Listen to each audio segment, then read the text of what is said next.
Hi అండి. అప్పుడప్పుడు సరదాగా బయటికి వెళ్ళడము, బయట తిని రావడము, లేదా ఇంటికి తెచ్చుకొని తినడము.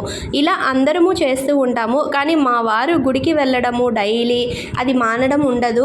దాంతోటేంటంటే ఆయనకి ఎప్పుడన్నా బయటికి వెళ్ళాలన్నా, సెలవు పెట్టాలన్నా అస్సలు కుదరదు కదా! సెలవు లేని పననే చెప్పుకోవాలి.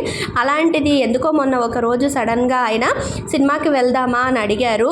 అది అడిగిందే తడవు మేమెందుకు రామంటాము అని అన్నాము.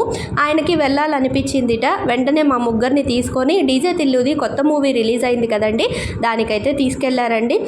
చాలా హ్యాపీగా అనిపించింది. ఇంకా సినిమా చూసేసి ఎంజాయ్ చేసి ఇంక ఇంటికైతే వచ్చేసాము. వస్తూ ఇంక మళ్ళీ డిన్నర్ ఏం చెయ్యకు బయట తిందాము అని చెప్పనని మాకు ఇష్టం అని చెప్పి ఫ్రైడ్ రైస్ అలాగే మంచూరియా కొన్నారు. ఎప్పుడు ఉండే పనులు అని హడావుడి పడుతూ ఉండకుండా అప్పుడప్పుడు ఒక 500 1000 రూపాయలు మన శక్తి కొద్దీ ఖర్చు పెట్టుకొని కుటుంబంతో ఈ విధంగా సరదాగా గడిపామంటే ఈ ఆనందం మళ్ళీ ఒక 15 రోజులు నెల రోజుల వరకు ఉంటుంది కదండి.